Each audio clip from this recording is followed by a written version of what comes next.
things are starting to percolate a little bit, Ray, on the trade front. That doesn't mean that there are any trades imminent. It's just we're in the new year here, and teams are starting, when you get to that midpoint of the regular season, realize that, okay, we've got to make some decisions here. You know, do we try and bolster our lineup and make that playoff push, or do we just realize that we're not a playoff-worthy team, so let's keep our powder dry? Anyway, lots of conversations going on. I know teams are poking around Matt Dumba with the Minnesota Wild, and that's not unusual. His name always seems to be swirling around this time of year and in trade speculation. Teams include the Ottawa Senators. Ottawa's like Edmonton. Pierre Dorion and Kenny Holland have been looking for a defenseman for ages, right? But Ottawa's in a precarious spot in that they're 7 points out of a wild card spot as we tape this. So, you know, if you're acquiring Matt Dumba, even though he's a pending unrestricted free agent, you know, do you trade and try and sign him? Yeah, that makes some sense because you're giving up like a key asset, like a Ridley Gregg, something like that, I would think. But then if you're Minnesota, you need a defenseman back. You know, I mean, Minnesota's a pretty good team this year. They look pretty good. You take a piece like Matt Dumba out of the lineup, and that creates a significant hole. So where do you sit in terms of trying to find a fit like that? Because we do focus on the pending unrestricted free agents. And, you know, I think a lot of GMs, Ray, learned something from the Calgary exercise last year.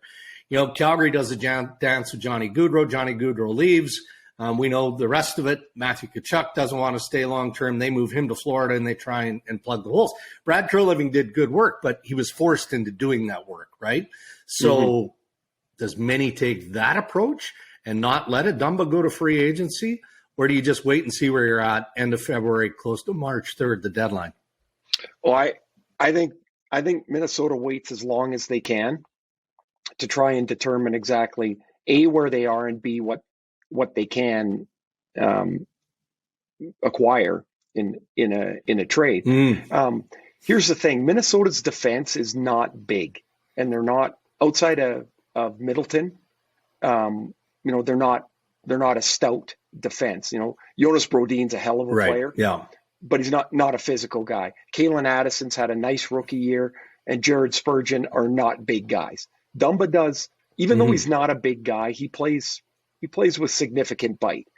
And so to take him off that defense, I think is a loss. It's a loss because if you don't replace him with another D, clearly that's a loss. But if you don't replace that bite, Dregs, I think that would be something Minnesota would miss.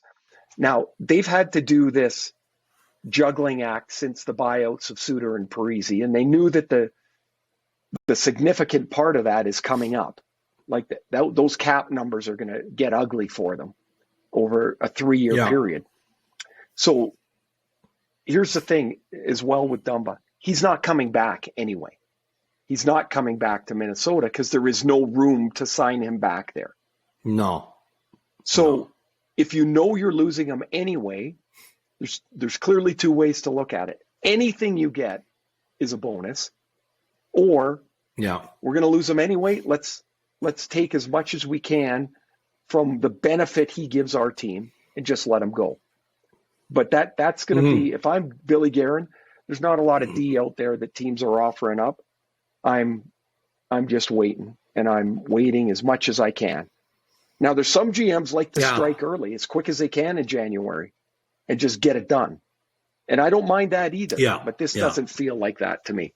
Hey, thanks for tuning into our YouTube channel. And while you're here, why don't you do us a solid? Hit like and subscribe.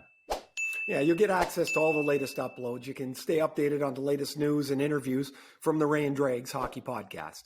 It only takes a couple of seconds. And from what I'm told, it helps with our algorithm thingamajig. Anyway, we appreciate the support.